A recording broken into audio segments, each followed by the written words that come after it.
शाहरुख खान के बेटे की जमानत याचिका पर बॉम्बे हाईकोर्ट में आज पूरी नहीं हो सकी जिरह। कल दोपहर 2:30 बजे फिर से होगी सुनवाई।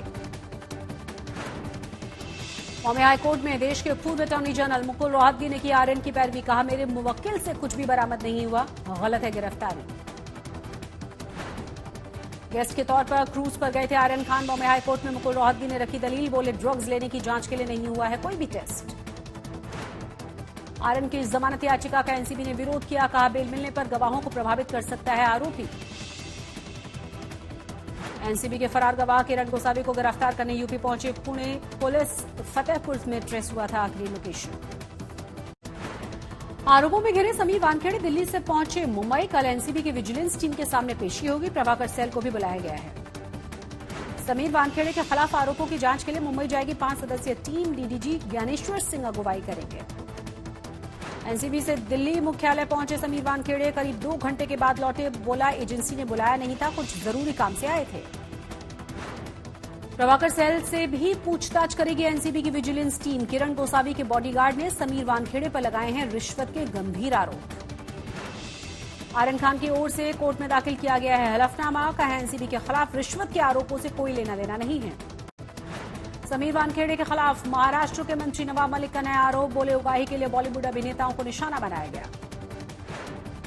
नवाब मलिक के एनसीबी के अज्ञात ऑफिसर को चिट्ठी लिखने का हवाला दिया। नारकोटिक्स कंट्रोल ब्यूरो के डीजी से जांच की मांग की।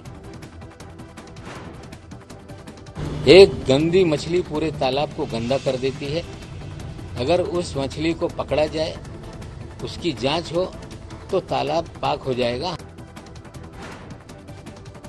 नवाब मलिक ने समीर वानखेड़े को लगाया फोन टैपिंग का आरोप।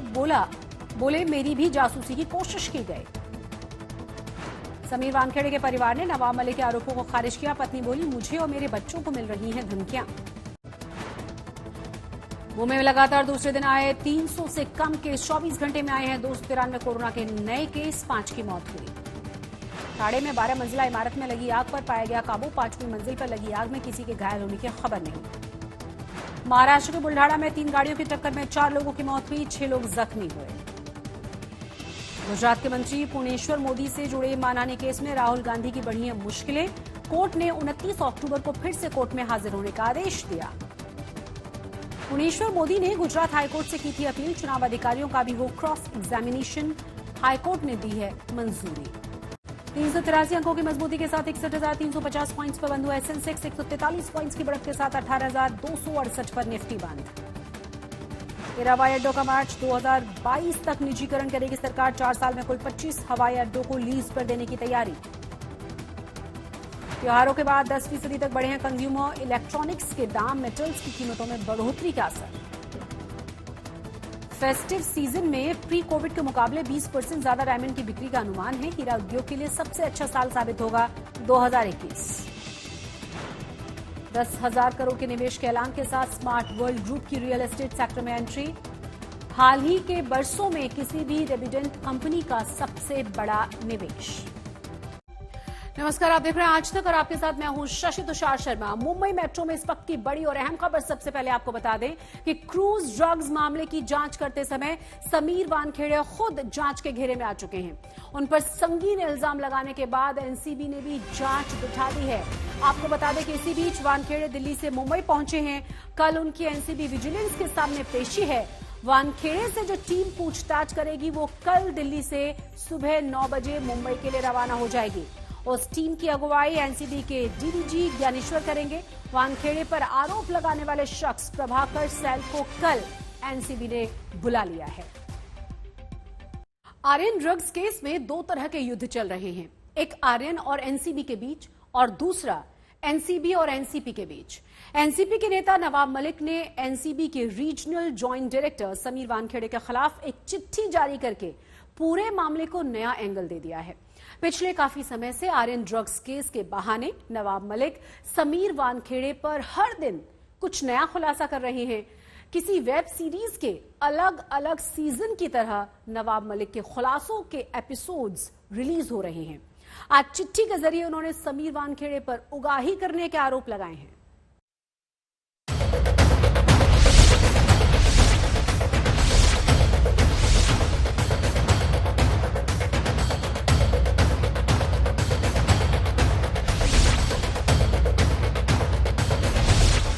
आर्यन ड्रग्स केस में एक तरफ आरोपियों की जमानत के लिए जद्दोजहद चल रही है, दूसरी तरफ इस पर हो रही राजनीति वाली पिच पर नवाब मलिक अलग तरह की बल्लेबाजी कर रहे हैं।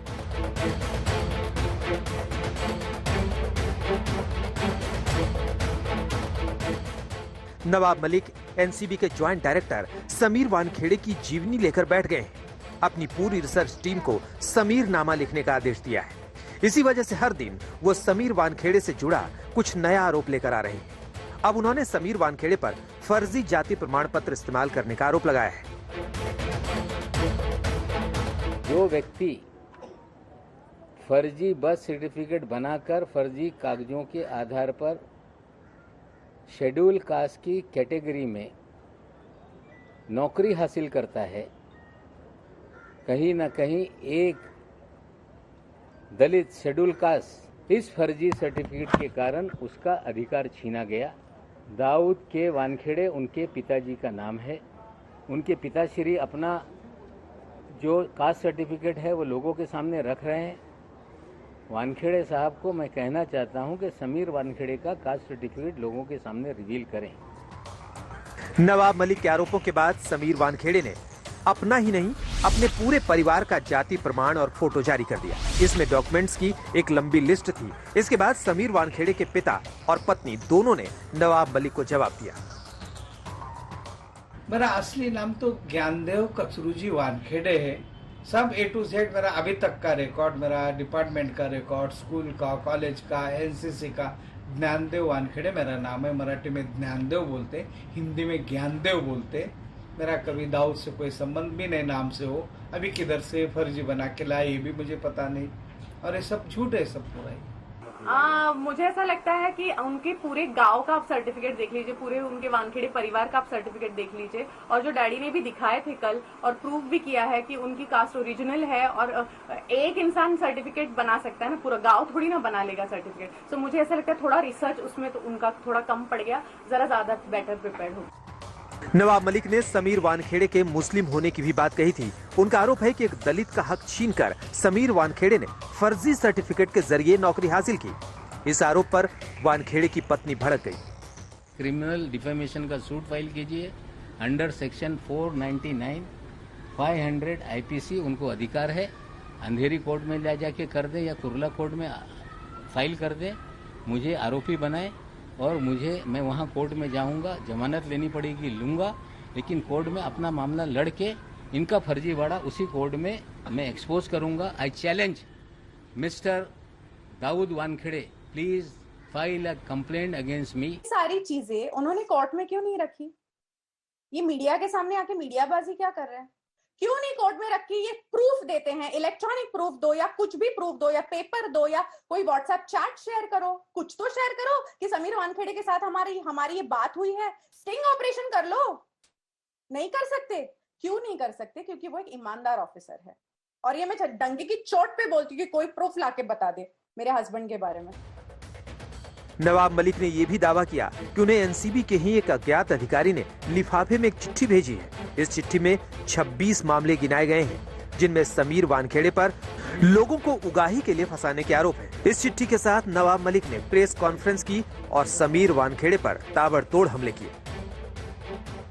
26 मामले हैं, अलग अलग केसेस हैं, जिसमें किस तरह से एक निगरो को फंसाया गया है, किस तरह से किसको फंसाया गया है, फिल्म वाले मामले को भी चीज़ें उसमें रखी गई है।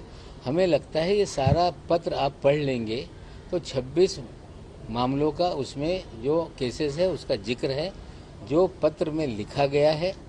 हम चाहते हैं कि विजिलेंस के जरिए जो जांच हो रही है उस जांच का हिस्सा ये पत्र भी बने और इन सारी चीज़ों की भी जांच हो। नवाब मलिक ने खुद को मिले पत्र के आधार पर समीर वानखेड़े पर जो आरोप लगाए, उन पर क्रांति वानखेड़े ने जवाब दिया। कोई भी घर पे बैठ के लिख सकता है ऐसे खत। अगर उस खत पे किसी का नाम नहीं है और अगर उसमें कोई भी किसी का क्लेम नहीं है, किसी इंसान का जिसने वो खत लिखा है, सामने आए और बेधड़क तरीके से कंप्लेंट करे और फिर चाहिए तो इसकी जांच हो। लेकिन अगर बेबुनियाद कोई अगर लेटर कुछ लिखता है तो उसमें कोई मतलब नहीं है। ये सब झूठे सारे दस्तावेज है, इसका कोई महत्व नहीं। नवाब मलिक ने जो चिट्ठी पेश की उसे लिखने वाले अज्ञात एनसीबी अधिकारी ने आर्यन ड्रग्स केस के जांच अधिकारी विश्व विजय सिंह और समीर वानखेड़े पर गंभीर आरोप लगाए हैं। आरोप है कि ये दोनों एनडीपीएस की धारा 27A का गलत इस्तेमाल करते हैं। इस धारा में व्यक्ति पर ड्रग्स के लिए फाइनेंस करने का आरोप होता है, जिसके लिए दोषी को 20 साल तक की सजा हो सकती है। फर्जी मामले में लोगों को फंसाया जाता है, पैसे वसूल किए जाते हैं, जो ईमानदार अफसर है उन्हें दरकिनार किया जाता है और कहीं ना कहीं ये पूरी जानकारी उस लेटर में जो दी गई है 26 मामलों की, हमें लगता है जांच होगी तो निश्चित रूप से और भी बहुत चीजों का खुलासा होगा। चिट्ठी में जो बातें लिखी हैं, उनके आधार पर नवाब मलिक ने आरोप लगाया कि ड्रग्स की तलाशी के नाम पर विश्व विजय लोगों से मारपीट करते हैं, लूटपाट करते हैं और जब इसकी शिकायत समीर वानखेड़े के पास पहुंचती है तो वो उन्हें बचा लेते हैं। हम स्वागत करते हैं कि कम से कम एनसीबी ने अपनी साख को कायम रखने के लिए एक जांच बिठाने का काम किया है। हमें लगता है कि एजेंसी कोई गलत नहीं होती। एक गंदी मछली पूरे तालाब को गंदा कर देती है। अगर उस मछली को पकड़ा जाए, उसकी जांच हो तो तालाब पाक हो जाएगा। हमें लगता है वो शुरुआत हुई है। जिस व्यक्ति ने चिट्ठी नवाब मलिक को पोस्ट की है, उसके मुताबिक एनसीबी का विजिलेंस डिपार्टमेंट बहुत से आरोपों पर समीर वानखेड़े के खिलाफ जांच भी कर रहा है और इन 26 आरोपों की जानकारी एनसीबी को भी है। कहा जा रहा है एनसीबी ऑफिसर द्वारा नवाब मलिक को लिस्ट भेजी गई 26 केसेस की, जिसमें कई एलिगेशन है। हाँ, एक पेपर मेरे पास भी व्हाट्सएप पे आया है जिसमें तमाम बातें लिखी हुई है। We will take necessary action. Sameer Wankhede फिलहाल दिल्ली में है, जहां एनसीबी हेडक्वार्टर में एक रिव्यू मीटिंग है। माना जा रहा है कि उनके खिलाफ की जा रही जांच में उनसे कल पूछताछ भी की जाएगी। मुंबई में अरविंद ओझा और कमलेश सुतार के साथ तंसीम हैदर, दिल्ली आज तक। शाहरुख खान के बेटे आर्यन खान की जमानत पर कल फिर से सुनवाई होगी। बॉम्बे हाई कोर्ट में मंगलवार को सुनवाई हुई। पूर्व attorney general of India Mukul Rohatgi ने आर्यन खान का केस लड़ा और आर्यन की गिरफ्तारी पर सवाल उठाते हुए जोरदार दलीलें पेश की। एनसीबी ने भी आर्यन की जमानत का पुरजोर विरोध किया है, लेकिन जमानत की बहस लंबी खिंची और आर्यन खान की जमानत के लिए एक और दिन की तारीख पड़ गई। अब कल दोपहर 2:30 बजे बॉम्बे हाई कोर्ट में फिर से सुनवाई होगी।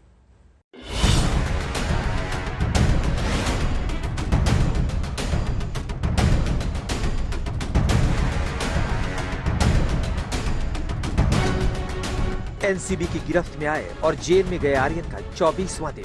पिता शाहरुख के बेटे आर्यन की जमानत के लिए जद्दोजहद और आर्यन के लिए मां गौरी खान का तड़पता हुआ दिल। आर्यन खान के नसीब में जेल ऐसी आई कि बाहर निकलना बहुत मुश्किल सा लगने लगा। 19 दिन से ऑर्थर रोड जेल में बंद आर्यन खान सलाखों के पीछे उदासी का चादर ओढ़े बैठे हैं। आर्यन का एक एक दिन आंसुओं के साथ बीता है। आंखें पथरा गई सलाखों को देखते देखते। आर्यन की तकदीर कानूनी फैसले पर लटक गई, क्योंकि बॉम्बे हाई कोर्ट ने आर्यन की जमानत पर सुनवाई अगले दिन के लिए टाल दी है। पहले दिन की सुनवाई पूरी होने के बाद बुधवार को भी फिर से आर्यन की जमानत पर सुनवाई होगी। There is no comment. Matter is being heard. It will be heard tomorrow now. That's all. Thank you. उधर मन्नत में शाहरुख खान और गौरी खान का दिल घबराता रहा, ये सोच सोचकर कि पता नहीं उनका लाडला आर्यन खान जेल में कैसे रहता होगा, कैसे खाता होगा, कितना रोता होगा। शाहरुख खान ने आर्यन को जमानत दिलाने के लिए यकीनन पैसा पानी की तरह बहाया और बॉम्बे हाई कोर्ट से आर्यन को जमानत दिलवाने के लिए 3 वकीलों को लगाया। जैसे ही आर्यन की जमानत पर सुनवाई का टाइम आया, बॉम्बे हाई कोर्ट में आर्यन के वकीलों की तगड़ी टीम थी, तो एनसीबी ने भी इन वकीलों की काट निकालने के लिए तमाम कोशिशें की। बॉम्बे हाई कोर्ट में आर्यन खान की जमानत याचिका 57वें नंबर में लिस्टेड थी। आर्यन खान की जमानत पर सुनवाई शुरू होती है और दलीलों और जिरह के साथ एनसीबी और आर्यन खान के वकीलों की सबसे जोरदार भिड़ंत होती है। आर्यन खान की तरफ से मुकुल रोहतगी ने बहस शुरू की। आर्यन खान के वकील मुकुल रोहतगी ने कोर्ट में दलील देते हुए कहा कि आर्यन कोविड के दौरान भारत लौटे हैं। वो कैलिफोर्निया में पढ़ रहे थे। आर्यन कस्टमर थे। आर्यन क्रूज पार्टी में स्पेशल गेस्ट नहीं थे। प्रदीप गाबा ने आर्यन को पार्टी में बुलाया था। प्रदीप गाबा इवेंट मैनेजर थे। आर्यन और अरबाज को तो बुलाया गया था। आर्यन और अरबाज मर्चेंट के पास क्रूज पार्टी की टिकट भी नहीं थी। आर्यन के पास से कोई बरामदगी भी नहीं हुई है। उनके दोस्त अरबाज मर्चेंट के जूते से 6 ग्राम ड्रग्स मिली थी। ड्रग्स की जांच को लेकर आर्यन का कोई टेस्ट भी नहीं हुआ है। मेरे मुवक्किल को गिरफ्तार करने का कोई आधार नहीं है। उनकी गिरफ्तारी का कोई मतलब नहीं है। एनसीबी ने जिस चैट का हवाला दिया है वो 2018 से 19 की है, जिसका क्रूज ड्रग्स पार्टी से कोई लेना देना नहीं है। वो चैट तब हुई जब आर्यन विदेश में थे। मुकुल रोहतगी के पहले एनसीबी के वकील ने दलील दी। एनसीबी के वकील ने कहा, शाहरुख खान के मैनेजर ने गवाहों को प्रभावित करने की कोशिश की। जमानत दी गई तो गवाहों को प्रभावित किया जा सकता है। जमानत न देने का ये मजबूत आधार है।